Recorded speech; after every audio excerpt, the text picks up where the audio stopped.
think Native Controlling Hypertension and Risk Through Technology, or Native Chart, and Native Center for Alcohol Research and Education, or NCARE, webinar series.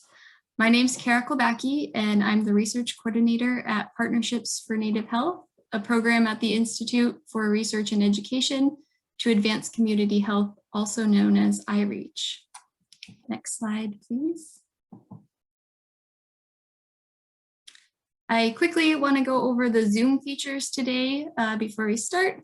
On the bottom of your screen, you should see a chat option, which you can use to send a message to all participants or directly to the hosts. Please let us know if you're having any technical issues or issues seeing the slides. There's also a raise your hand feature. However, we ask that you please hold your questions until the end, as there will be a designated Q&A time. And please do so by typing your questions into the Q&A box on the bottom right, and I'll read them out loud at the end. For today's webinar, Dr. Gary Ferguson, next slide, Gary. For today's webinar, Dr. Gary Ferguson and Dr. Amanda Boyd will provide a brief overview of IREACH, Native Chart, and NCARE. Then Dr. Ferguson will give his presentation on cultural humility, and we'll end with a 10-minute Q&A session. After the conclusion of this webinar, you'll be given a chance to provide feedback through an evaluation survey. A recording of the webinar and presentation slides will also be available on both the Native Chart and NCARE websites, which can be accessed through our main page, ireach.wsu.edu. We'll also send out an email with the link as soon as they're posted. And now I would like to welcome Dr. Gary Ferguson. Gassakuk, Kara, and welcome everyone to our webinar today. Really honored to present, and such a great topic. It's a topic of passion. And before we get started into our webinar, we're going to go over IREACH, which Kara talked about. I joined IREACH in September of this last year after the past 20 years working in the Alaska Tribal Health System primarily, and I serve as the Director of Outreach Engagement and Faculty within the Institute. When we look at the Institute, our focus is challenging the status quo and advancing community health through partnerships and collaboration. We conduct research with rural, Native, and Latinx populations, health network populations with substance use disorders. And we look at our work within the Washington State University. We're located in the School of Medicine, the Elson Floyd School of Medicine, and but we work with many of the different colleges on projects, and we have faculty belonging to various colleges. We also partner with external collaborators across the country. The Institute houses 5 primary research programs, including Partnerships for Native Health. And this slide looks at some of our cores. Our Partnerships for Native Health conducts community-based research and education to improve health and reduce health disparities amongst American Indian, Alaska Native, Native Hawaiian, and Pacific Islanders. We work with communities and academic partners in community settings, and our focus is really on the wisdom that comes from the community and what are community priorities. We focus on achieving health equity, community outreach and engagement, and training and education. We have over 60 partners across the country, including tribal colleges, Native organizations, tribes, universities, and satellite centers. The Northwest Health Education and Research Outcome Network aims to improve the quality of clinical care and ameliorate health disparities in communities across Washington and surrounding areas. And our Latinx Health is advancing Latinx health through the formation of community partnerships and focused academic health research. So I'll talk a little bit more and have a more formal introduction of myself and my background when I start the presentation. But I will now let Dr. Amanda Boyd share information on the Native Chart and NCARE, which are centers within our Partnerships for Native Health course. Amanda. Wonderful, thank you. So thank you all for joining us for this webinar on cultural humility in practice. My name is Amanda Boyd, and I'm an associate professor in the Edward R. Murrow College of Communication. I'm Métis Daneza from the Treaty 6 region of Canada, and I'm also the co-lead of the Native Chart and NCARE dissemination course with Dr. Gary Ferguson. And so I have the pleasure of introducing these two NIH-funded research centers. So within Native Chart, our aim is to improve control of blood pressure and other risk factors for cardiovascular disease in American Indians, Alaska Natives, Native Hawaiians, and Pacific Islanders with diagnosed hypertension. The center is comprised of 3 community-based intervention projects and 4 supporting courses. So next slide. The NCARE Center aims to optimize alcohol intervention research for public health in general and our Native community partners in particular. So we accomplish this goal by collaboratively engaging with research project teams as well as pilot projects to conduct research that yields high quality data while also meeting the unique needs of our partners. Next slide.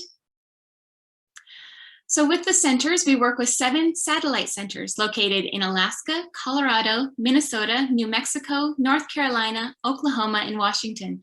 We work with the work we do with these centers ensures that the research topics are important to Indigenous people throughout the US, and outreach and dissemination efforts are amplified throughout the country. So with that, I would now like to hand it back to Dr. Gary Ferguson. Thank you. Thank you, Dr. Boyd. And we love the work at our institutes. It's got a legacy of working with communities and addressing community priorities. And I worked with the IREACH team many years ago when I was at the Alaska Native Tribal Health Consortium. Started there and was introduced to Dr. Deja Buchwald, who is our director. And the team, and I was just so impressed with the research. Of course, we had a couple of research projects related to workplace wellness and also addressing cancer with the Native people for cancer control, that legacy work that IREACH has done. So there's amazing work that has been done by many very passionate people, and we've trained over 50 Native investigators. They're out that are rock stars in Native country doing amazing work. And so I just want to give a shout out to all of the great work that's been done over the years here at IREACH. So today's topic, and before we get jumping into the topic, I want to talk a little bit more about myself, a more formal introduction. Kamagala Kamna Asang, Dr. Gary Ferguson, Kangu Akuk. I'm Dr. Gary Ferguson. I'm Unanga or Aleut from the Aleutian region of the state of Alaska. Grew up in a community called Sandpoint in the Shumagan Island group.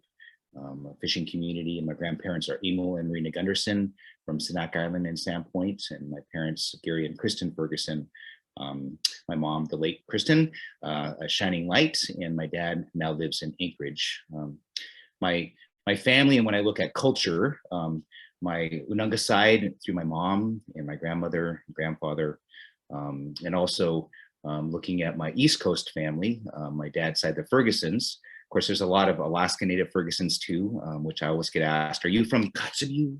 Because we got Native people that are Fergusons across the state in many different families. So the Fergusons are spread far and wide, but we're farmers in upstate New York, or at least our family grew up and were farmers and came across the Canadian border from Ontario. So I've got Canadian roots there and Scots-Irish roots through my father's side. So I celebrate the diversity of my ancestors and all the wisdom that comes from them as we jump into this topic today of cultural humility. My work has been in population health and public health. I'm a naturopathic physician by training and have a big passion for culture as medicine and our Indigenous ways of knowing that include our plants, our foods, our languages, our connection to nature and to creator. I mean, that's all healing, and I celebrate all of those as I talk about culture and my journey through culture into this topic of cultural humility.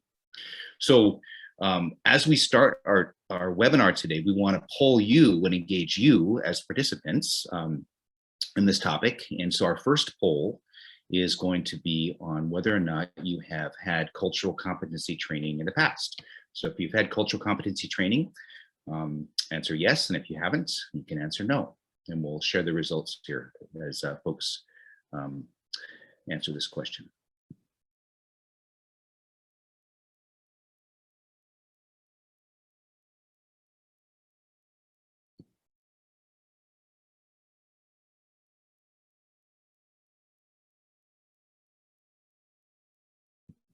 And when we've got a critical mass, Madison, that would be great to, you can close it after looks like we have a critical mass. Here we go. So out of 55 of us today, 80%, 44 of us have had cultural competency training. So majority of us. And our next question is going to be talking about cultural humility. So the topic today, a little bit deeper perspective into culture, and different from cultural competency in some ways. And we're going to be talking about those today. But if you've had cultural humility training is the next question. And so we'll poll you for this question.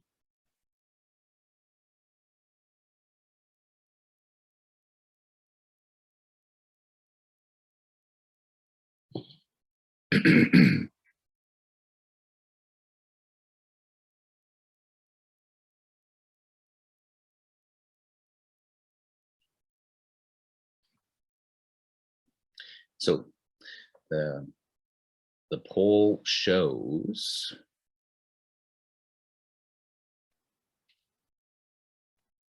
I feel like I'm on a game show, and the answer is, there we go. So quite a few of us, a third of us, have had cultural humility training, which is really impressive, and I think so important as we talk about culture.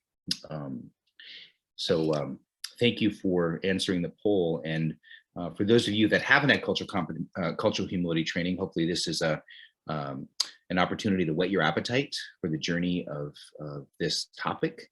And for those of you that have had training and experience, towards the end of the talk today, we want to make sure that some tips that you think are important can be in the chat box. So that's going to be an opportunity for you to share. We'll also have a question and answer time at the end of the talk today. But we want to also acknowledge the wisdom that's in our collective room that we have created here today to have this dialogue. And so I welcome some of the wisdom or things that you think are important in this topic. So before we get going, in the back of my screen today is featured a photo from Unangax, Alaska. So a shout out if anybody is from Unangax or Alaska on the webinar today.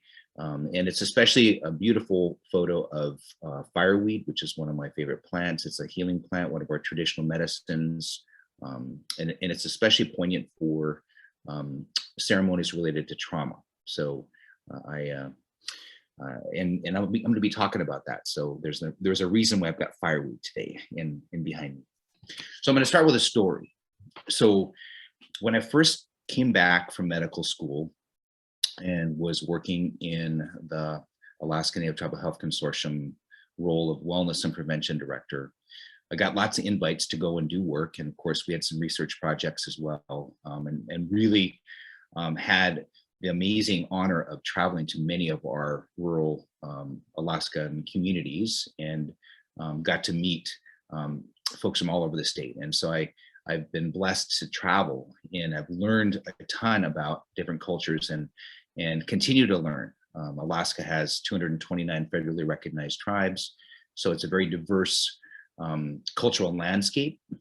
We have many similarities, but we also have many differences. And one of the things that I learned a lesson, and thanks to some elders who gave me feedback, but I was traveling, and I come from the first region to be colonized in the state in the early 1700s. The Aleutian Pribilof Island region was colonized by Russians, and then also other immigrants from Scandinavia, and then followed by others. But we have a very strong Scandinavian influence in the region, and many gatherings you'll find polka music playing. You know, it's like a lot of our elders love the diversity of the experience of the people that have come and shared their cultures with us. So you'll see that reflected in our population, and you'll see blonde-haired Unanga people. And blue eyes. So we're diverse because of that. And with that also is cultural influences. And one of the things that I grew up with the more Scandinavian dominant culture in our community was a firm handshake. And of course, my uncles taught me, and you know, it was one of those things where if you want to be successful, you got to get that firm handshake down. You know, you want to grab it and grab it strong. And so I learned how to give a good handshake, and I was really proud of my handshake as a kid. I'm like, I give a great handshake. Well, I learned as I was traveling the state of Alaska, of course, that, and this is interesting, like I don't know why I didn't get this earlier, but I didn't. And so I was traveling on some work in the interior of Alaska, and I was in a community, and I went in to greet some elders, and I used my firm handshake. And I, first off, there was a little bit of reaction I wasn't expecting. And it was like, what did I do? Did I offend you? And so afterwards, this elder pulled me aside and said, you know, you don't need to be so firm in your handshake. For us, that's aggressive, and our handshakes are more respectful in a way of are softer. And so I was taught that that was, you know, considered, you know, not strong enough, and you know, part of it's this more dominant culture.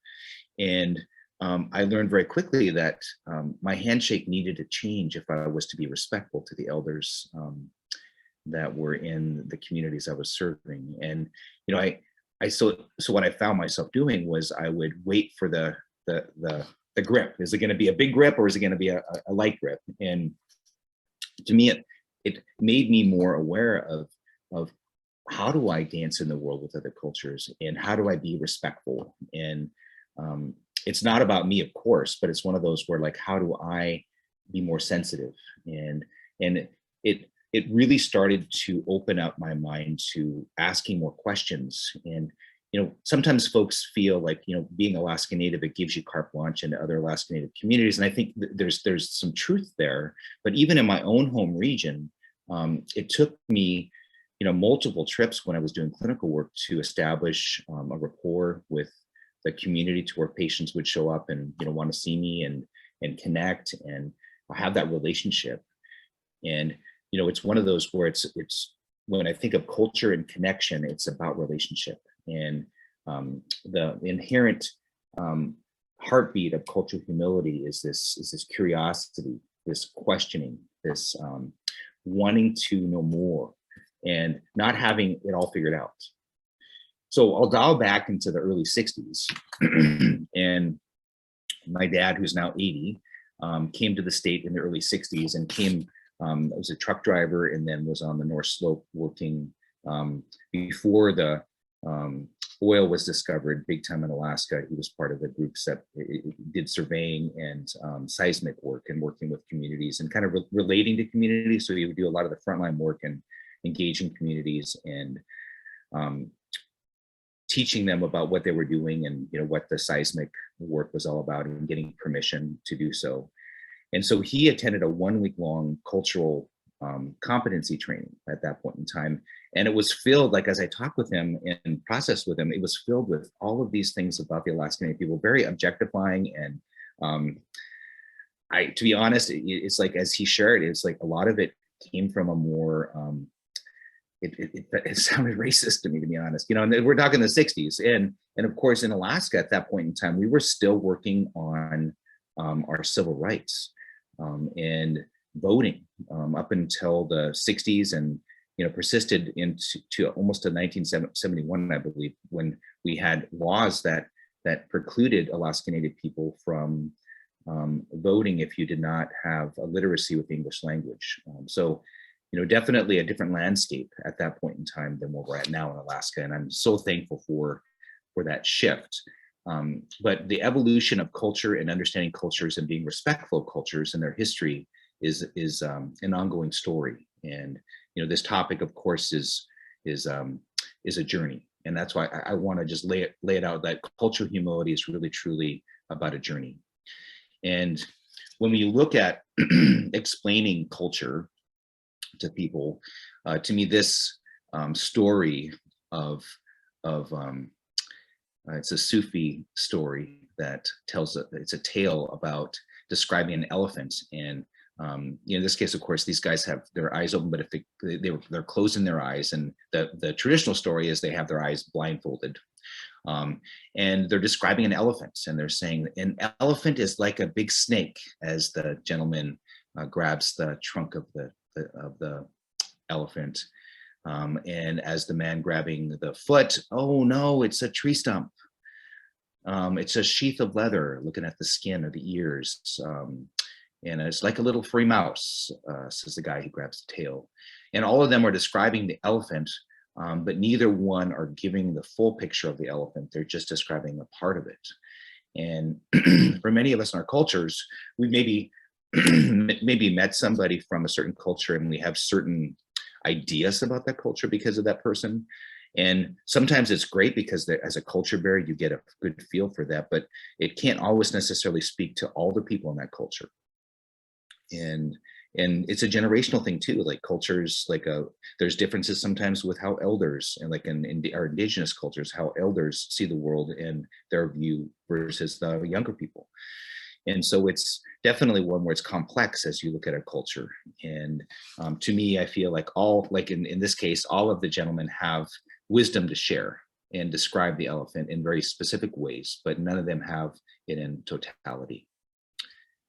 And when we look at the National Institutes of Health, they define cultural humility, which is a really wonderful definition of it, a lifelong process of self-reflection and self-critique, whereby the individual not only learns about another's culture, but one starts with an examination of his or her own beliefs and cultural identities.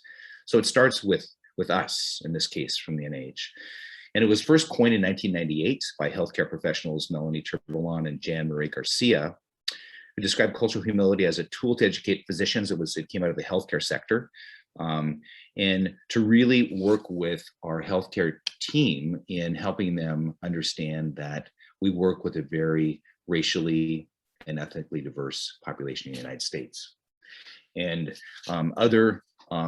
this is the Journal of Counseling Psychology in 2013, talks about cultural humility as the ability to maintain an interpersonal stance that is other-oriented or open to the other in relation to aspects of cultural identity that are most important to the person. And it's different from other culturally based trainings because it focuses on self-humility rather than achieving a state of knowledge or awareness. And, for those of us who are aspiring to always get the A, to get to 100%, to be competent, sometimes it's a competition. I know the answers. And with culture, especially other people's cultures, not your own, and, it's a lifelong journey of experience. And like, to me, I continue to learn from our Alaska Native cultures, and I grew up in Alaska. I've had years of working with our diverse cultures and the beauty of those cultures, but I still am a lifelong learner and learning more all the time. I always like to, ask questions, about various cultural practices or ceremonies or dances. And, to me, through that lens, it's really an exciting journey to learn about culture and, cultural foods and the stories that go with them. To me, it's an amazing journey. And, as we look at the experience of culture, I want to give a shout out to Father Michael Alexa, one of my wonderful colleagues and friends and teachers over the years. He gives amazing workshops on culture, identity. He's married into the Yupik culture, and of course his Ukrainian and culture through being a Russian Orthodox priest. He is an amazing resource. And one of the stories that he shares is about going into a shed or warehouse that's aged, and it's got some light streaming through the slats in the roof that are open.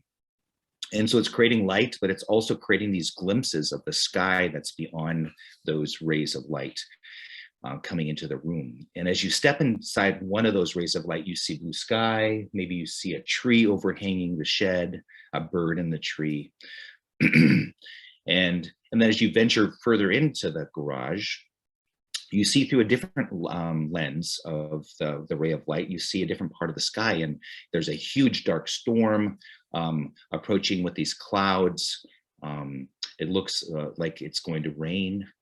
And so through that ray of light, you're seeing a complete different picture of the sky. And as Father Alexa shares, as we look at cultures, we have the opportunity to step into their ray of light, to experience that culture through their eyes. And we have our own ray of light. We have our own picture of the sky.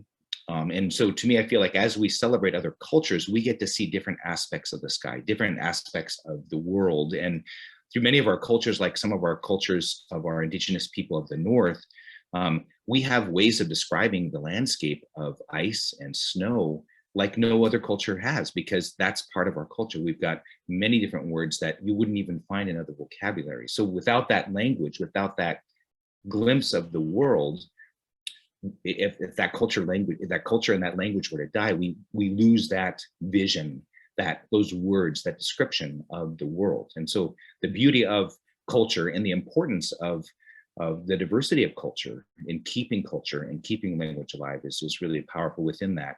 But also inherent within that is this understanding that we speak from our own ray of light, the light that we see and perspective. And so as I talk to you today about this topic, which is huge when we talk of cultural humility, that I speak as an Unanga, as someone coming from the Aleutian region, in my world and my worldview. And so with that in mind, it's one glimpse, it's one way of looking at things. And to me, the diversity and the beauty of other people speaking for their culture and their perspective is really important as you look at really getting a feel for other cultures. And as we look at the world that we see, in this case, this is the view out of our home in Anchorage, which we sold in September, but it was an incredible home that we lived in for years, and started the pandemic in this home. And so I spent a lot of time looking out this window for a period of time when we were on lockdown. And it gave me this vision of like the perspective of the world that we see through our windows is amazing. And there's a lot to share from that. But the perspective also is gained through the neighbors across the street and the window, their worldview and what they have to say and their perspective. And together, as we collectively share our windows, we get a glimpse of the neighborhood, of the trees, of the changes that are going on, of the world, and have a deeper respect of each other. And so within the world of cultural humility is this understanding of your own window, like observing your own culture. And as I look at my own journey of culture, it's about learning about my heritage. And I've been enjoying the DNA testing and how that links me to relatives that I thought were relatives all along. I'm like, I seem to be related to you, like in our region. And all of a sudden I realized, wow, I am related to a lot of people that, of course, with my grandmother's mother, we didn't know as much about her history because she was adopted in a Jesse Lee home. So we didn't know as much about her history, but we knew about her Krukoff family and the fact that, so we knew some, but not enough. And so now I'm learning a lot more of my relatives and my connections. And to me, that journey is beautiful on both sides of my family. That, I also celebrate my Canadian and Scotch-Irish roots. And as I look at my relatives on that side as well, and the cultures that they come from, that, it's diverse and it's a journey, and it's a journey of exploration. And I feel like it also gives me a deeper appreciation of other cultures that I have the honor of working with. And within, cultural humility, we have some concepts that we move between several different cultures, often without even thinking of it. We look at other people's cultures that, being aware of our own gives us a deeper awareness of others. And so as we look at our own background and situation first, we begin to understand the makeup and context of other people's lives, and it deepens that awareness. And when we think of cultural competency, which of course we asked you, many of you, 80% of you have had cultural competency training, and less have had cultural humility training, which to me I feel like is a deeper dive into this understanding that we probably never will be competent per se, or will be competent, but not in a way that we will know all about that culture, but we'll have a respect for that culture. And when we look at cultural competency, the goal is to learn about the other person's culture rather than to reflect on your own background of relationship to other cultures. And so there's the difference. It's through your lens. Cultural humility starts with you and a respect for your own culture in that journey of awareness about your background.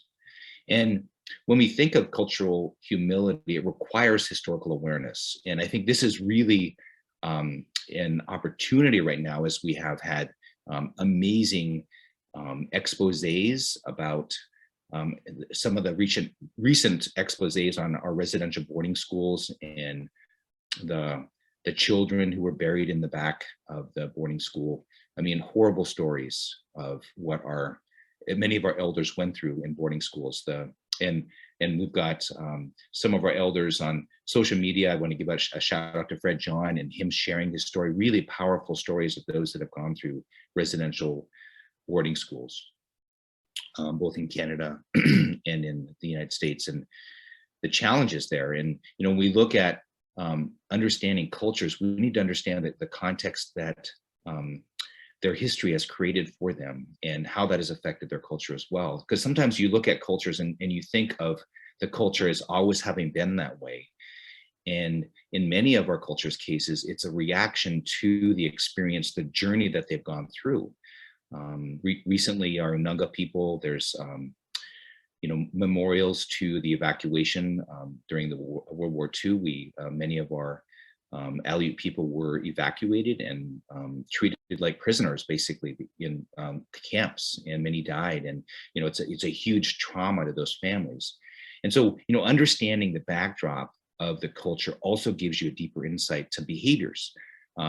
It's like sometimes you look at a culture and certain tics or maybe adversity or challenges that they face create stereotypes. And to me, I feel like through the lens of cultural humility, you understand the trauma that persisted that caused cultures to get to a certain place and to be challenged. Some of the work that's being done now in the Black Lives Matter movement helps us understand the adversity that that people of color, the BIPOC community have gone through over the years, the racism that has persisted, that have caused where people live. It's caused lack of opportunities. So when you look at that history, it helps you understand the culture and also the resiliency as well. So we need to look at building trust. And through that, we have to understand the historic systemic reasons for mistrust that have perpetuated in certain communities. For the sake of Alaska Native people, when Alaska became a state, the Native people weren't even considered citizens because they were indigenous.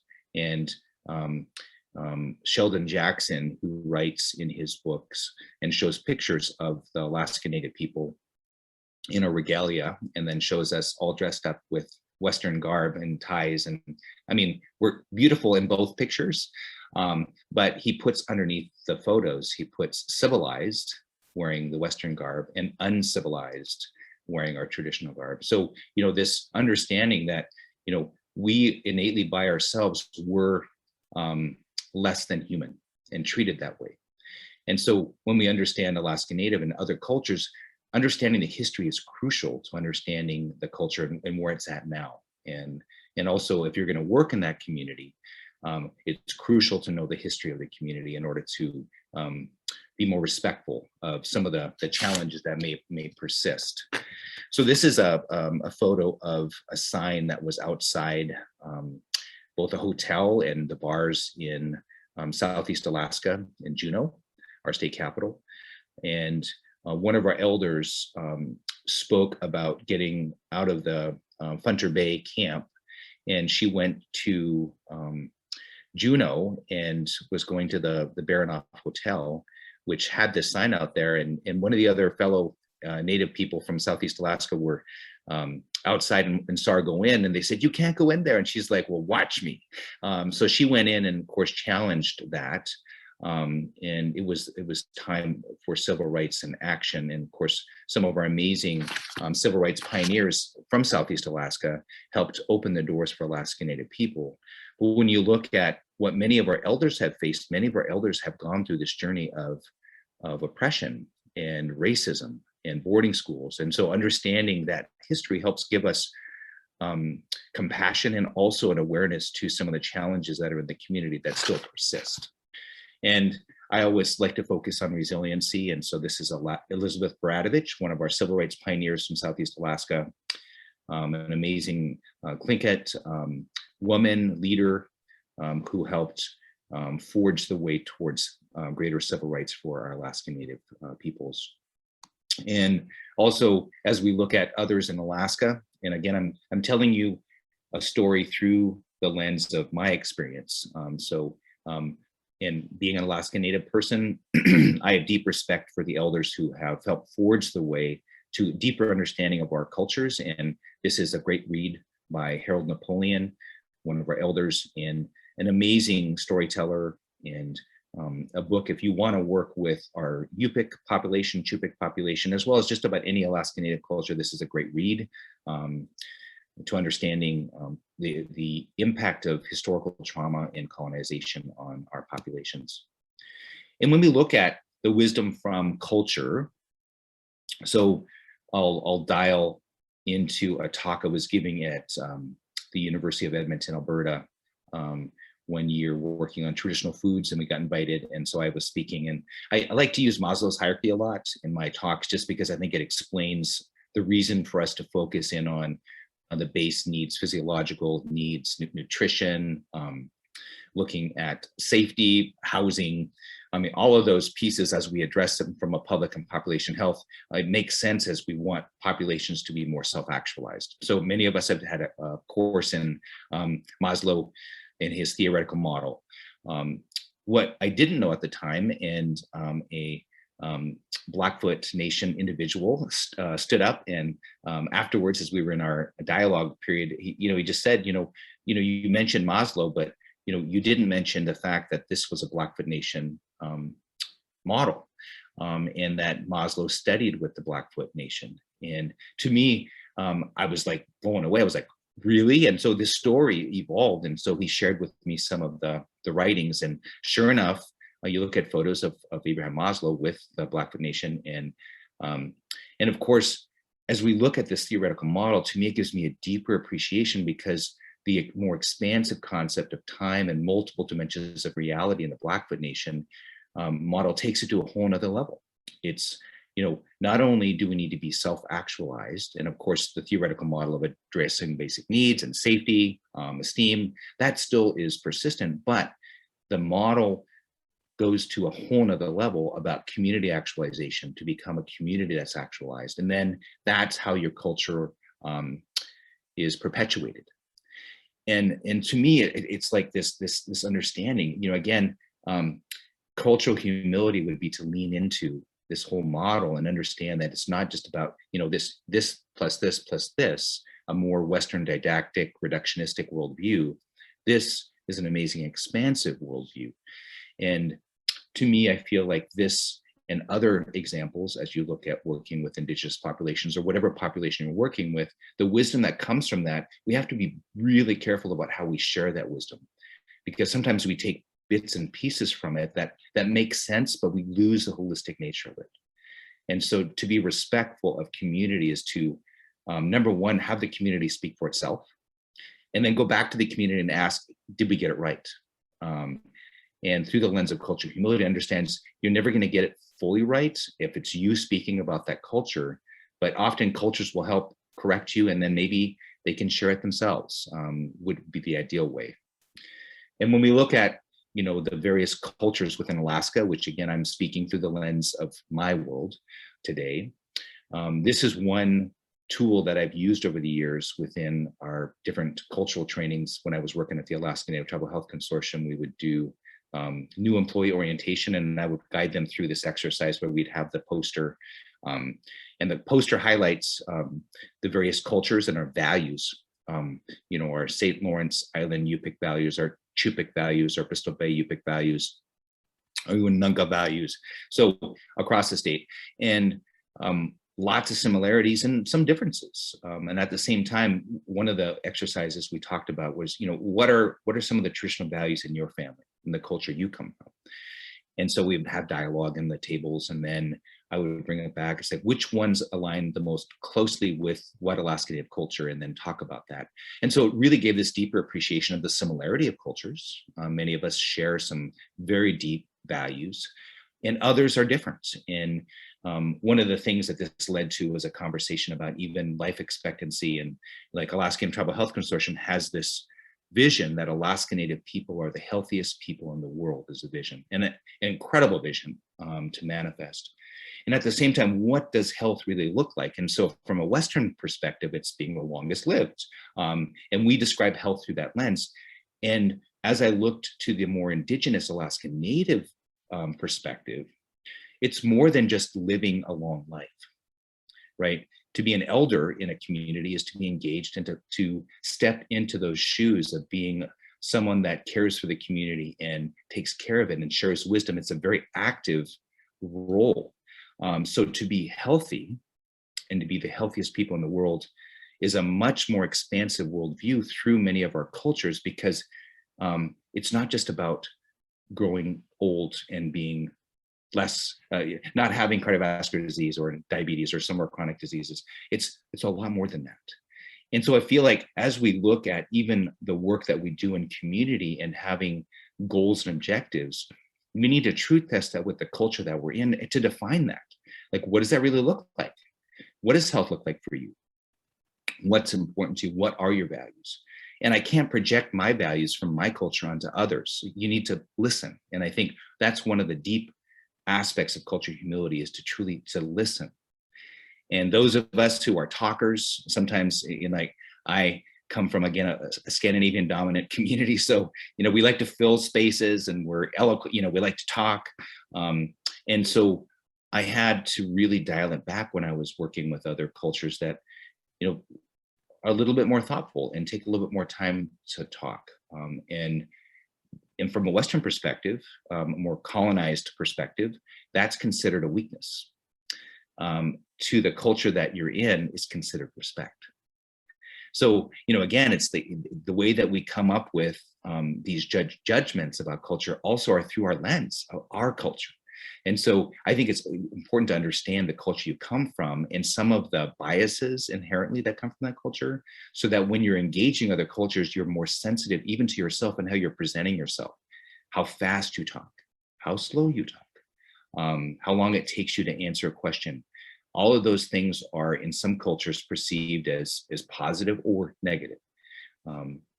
And so it's a journey, and it's also a journey. And this is a book. I love this book. It's was introduced to this book when I was visiting Inuvik, Northwest Territories, and the Aleut created this book to talk about a relationship between people and plants, and it's expansive. To me, what it really spoke to is this understanding that we're all connected, and that all living things have a place and a purpose. And this deep understanding of the culture and the connection to each other. And so when you speak about one thing, you realize it's interdependent and interconnected. And so this book speaks of that. Of course, it's an amazing compendium. Many incredible elders contributed to it. So I feel like as we look at culture and these cultural legacies, I'm proud of this work that's being done. And I think you see it more and more, preserving some of the things that are important to your culture as we evolve and change. Cultures are dynamic. We evolve, we use new tools. And at the same time, we also remember what our values are and what's important to us. And some of the other work that's being done, this is a shout out to the Kanaitsi and their work in Alaska, Nakantugado, as my colleague John Ross taught me how to pronounce that in Dena'ina, Athabascan. meaning of this is the tide is returning. And it's this understanding being by the ocean, and the Kenaitze have fishing nets and a huge connection to the salmon, that the tide is returning, the bounty is coming back, our cultures are being more resilient, we're learning our culture, we're keeping our language alive and what's important to us. And to me, it gives me hope. And through a lifelong learner of cultures, I'm so proud of the movement of many of our cultures to preserve what's important and to engage elders. So when we look at cultural humility, you know, a lack of cultural humility, first off, is making assumptions about others, being a know-it-all, acting superior, thinking one understands more than one actually does. And, you know, this is exactly what happened early in our statehood in Alaska, for example, of people coming in and we're going to fix those natives. You know, some of our federal government policies of kill the Indian, save the man. I mean, and it's really coming out in social media now and in the news. It's like there have been some horrific things that have happened to Indigenous people, and history, we don't teach that history in our schools. So I feel like cultural humility includes also being willing to change, and it's like history books including accurate history. And that is really important as we look at cultural humility in action. So, you know, cultural humility, of course, as I've shared, is respectful. It's considerate. It's interested in learning more. Tell me more. Stop being focused on, we need to be we need to stop focusing in on always coming up with what we're going to say next, and truly listening, deep listening. And if you, there's been some great trainings on deep listening skills for those of us who need to learn to listen better, to be open-minded. And to me, what I've found the strongest within cultural humility is to be curious and to stay curious. Even if it's a culture you worked with for a long time, to be curious and to learn more.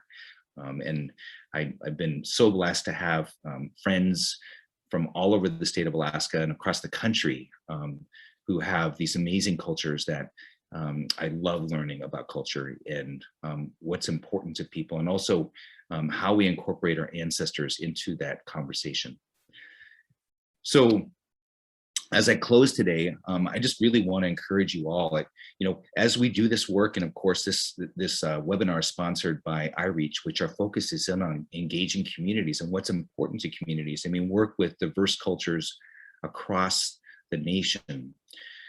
So as we look at engaging those populations, you know, all of us at IREACH, our goal is to deepen our awareness and to deepen our curiosity and to improve our listening skills and to work respectfully and with humility, serving the people that we're so honored to work with, all of the tribal nations, our BIPOC community, our Latinx communities. It's really a profound honor to work in community and to learn from that community, and also to make sure that we're putting forward those community priorities, and that when at all possible, people from the community are speaking on behalf of the community. It's not interpreted through one person per se, but it's ideally their voices that come through whatever we publish or we share in our research. So this is a closing comment, and this is one of my wonderful teachers, friends.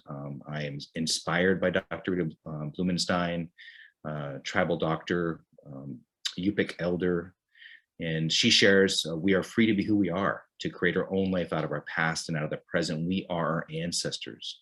When we heal ourselves, we also heal our ancestors, our grandmothers, our grandfathers, and our children. When we heal ourselves, we heal Mother Earth. And within this is deep cultural humility of understanding our past, our history, the power of the work that we're doing now in this lifetime and what it can contribute to healing our ancestors. To me, I look at what my ancestors have gone through, their resiliency, their strength has made me strong, and also the areas that need to be healed, I get the opportunity to heal. And that lens of understanding, that lens of humility in this journey is a part of that. And really honored to share with you today.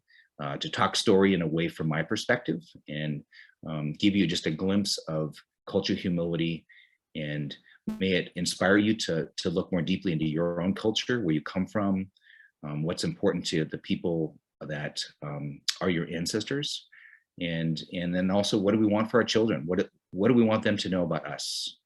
We have a 19-month-old George Martin who I think about, I want him to be instilled with the values and the understanding of his cultures, both the culture he's in right now in our family, as well as, all of his ancestors. I want him to be connected to that.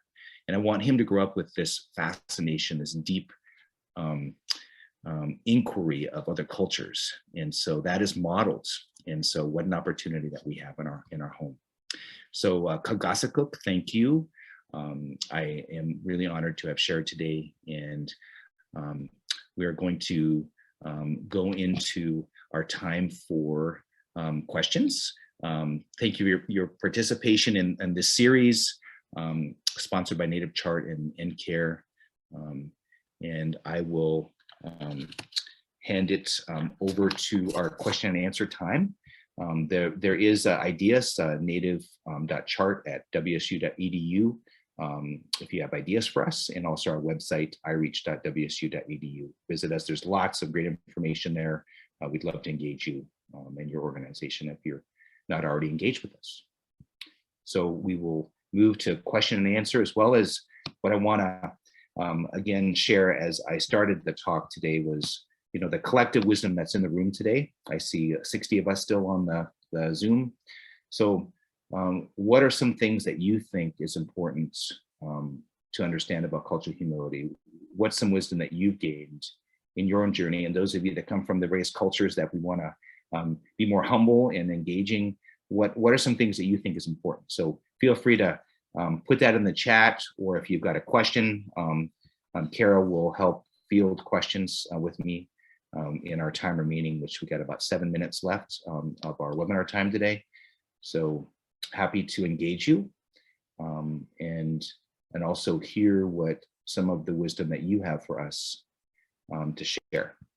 So we welcome that. So we'll pay attention to the chat, as well as I think we can unmute you. We're not too big of a group, so we can unmute you if you want to say something. Okay, so we have Cassandra, thank you. One question about deep listening. Do you have any specific resources on this topic that you would recommend? So, NIH, if you go right to NIH and the cultural humility aspect, I think that there's some really great links there. In my presentation, which the presentation itself is being recorded, so that's going to be there. And some of my references in my slide set also have some really great deep dives into cultural humility. There's a couple of journal articles, and I'll beam them over to you. Cassandra and she's a colleague at IREACH. So I'll share with you what I used for the talk. Happy to do that. Yeah. And Lindsay, I'm seeing your question: significance of fireweed in healing trauma. So as I understand it, and of course I'm a lifelong learner with our plants as well, fireweed was one of the first plants that I was attracted to when I was in medical school as a naturopath to study as a botanical. And what's really powerful about that plant in its action is it heals land that has been scarred. Like, when you see a big fire that has ravaged a forest, fireweed is one of the first healers that helps heal the soil and prepares the land for other plants to come in and take over and repopulate it. So the energetic nature of it, when it's used in ceremony, as I understand, and from some of the elders that shared stories about fireweed in Alaska anyway, is it would be used just energetically in being around it, as well as to burn it, similar to like sage or some of our other plants that we would burn in ceremony. And the energy is healing. It helps to help heal trauma and resolve trauma, as well as I think it's one energetically that maybe brings more awareness into what needs to be healed. And of course, as a botanical, it's great for healing skin, wounds. We do a culture camp salve in Atka that it's been several years since I've been out for culture camp there, but we make a beautiful fireweed. It is one of the plants in the base, and it's wonderful for helping heal the skin. So yeah. Thanks, Dr. Ferguson. We do have a couple questions in the Q&A box. The first one is from Cynthia. I'm grateful for your own experience as a multicultural person. Do you think that using our own tribal language as introduction with other tribal groups is useful? So I think it is, because it's to me, it's a way of bringing your ancestors into the room. When we speak our language, we speak from our ancestors, ancestral knowledge, and within that language is power. And I think I'm still unpacking that. I didn't grow up with fluency in Unangax, so I'm learning, and I think Sally Swetzoff and Crystal Dushkin and others who have helped teach me some of the language and a deeper appreciation of that ancestral knowledge. So I love to see people introduce themselves in their language, even if I can't understand it, because it is, to me, it gives insight into that culture. And to me, it's a way of respecting your ancestors. So I think it is important. Thank you. Next question. Unrelated to the thrust of your wonderful talk, I'm curious whether Latina and Latino persons in Alaska actually prefer or even accept the label or term Latinx, which you use near the beginning and end of the talk. Almost none in my communities do, explaining that this has been forced on them without consultation or consent, and prioritizes a focus on gender diversity while devaluing that on Latina or Latino heritage, tradition, and values. So thank you for that. And I've also heard that from others. So I think it is a hot topic in the community, and not being from that community, I think it's important to have the dialogue, and I think you bring up really important points, and very well said. So with that in mind, I think there is a movement to be inclusive, right? And the language itself, my other half, Carlos, is from Colombia and is a native Spanish speaker. And so he also, it has had difficulty, because even language like Latinx is not, like from a Spanish perspective, it's very difficult, because the way that we speak about gender. IREACH is about inclusivity, and one of the things that we pride ourselves in is really trying to be inclusive to all people, all genders, all identities. And so I think, coming from that perspective, that's why we use Latinx, and also understanding that it is a hot topic within the community, and the community needs to bring forward what works for them. And I think we're all ears as it relates to that. We're just kind of going off of some best practices that is inclusive of gender and identity. And I totally get where you're coming from, and deeply respect it. Thank you for sharing. We have one more question for you. Thank you for the presentation. Dr. Marie Garcia thanks you for your acknowledgement. She's a mentor of mine, and this is from Randy. What recommendations would you offer those of us researching historical trauma in urban Native communities?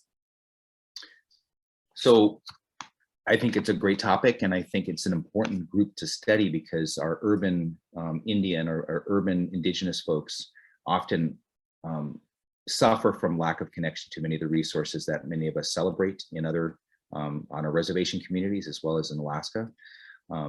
So I think a great group to study, and what led them to get to be in an urban place. There were programs for a period of time that actually brought people out of their communities into cities to help colonize them, actually. So there were programs, including our children, were taken out of our homes as well. So, there's some deep historical trauma and legacy into many of us who are now living in urban settings, and our families, and what brought us there. So I think it's really important to understand the diversity of Indigenous people. Like here in Seattle, we have Seattle Indian Health Board. We have some wonderful, Chief Seattle Club, some wonderful programs for Indigenous people here. At the same time, it's one of the things, I was speaking with a tribal elder recently, Washington tribal elder who shared that he feels like unless we engage all of the Alaska Native people and other urban Indians, we're missing the boat on addressing the issues related to the indigenous people of Washington State. And of course, Washington State University, our focus as a land-grant institution is on making sure we have adequately worked with Washington tribes as responsibility of how WSU started. And at the same time, this tribal elder who is from Washington tribe said, we need to also acknowledge all those that are here and what brought them here and the legacies that brought them here. So I think it's a really important thing to understand the historical trauma and journey, as well as resiliency. I was like, when we talk about traumas, I also talk about resiliency because we're amazingly resilient peoples. I mean, we're still here. So great question, great topic. And I think we've just run out of time. And so I'm going to hand it back for any closing comments, as well as I know there's going to be a survey for folks related to this talk. So we want you to complete that survey, and Kara can tell you all about it. So Kagasakuk, thank you again. Thank you for the dialogue as well. Really, really appreciate it. Great. Thank you so much, Dr. Ferguson. We have a lot of thank yous and wonderful presentation. And thanks for answering questions. And thank you to everybody else for joining us today. Like Dr. Ferguson said, please remember to complete the post-webinar evaluation survey. It should pop up for you when you leave, and then we'll also send out a reminder in a few days to complete it if you haven't already. It's very helpful to us in creating our webinars. We typically host a few webinars each year, so keep your eye out, and we hope to see you again in the future. Thank you so much for attending, and have a wonderful rest of your day.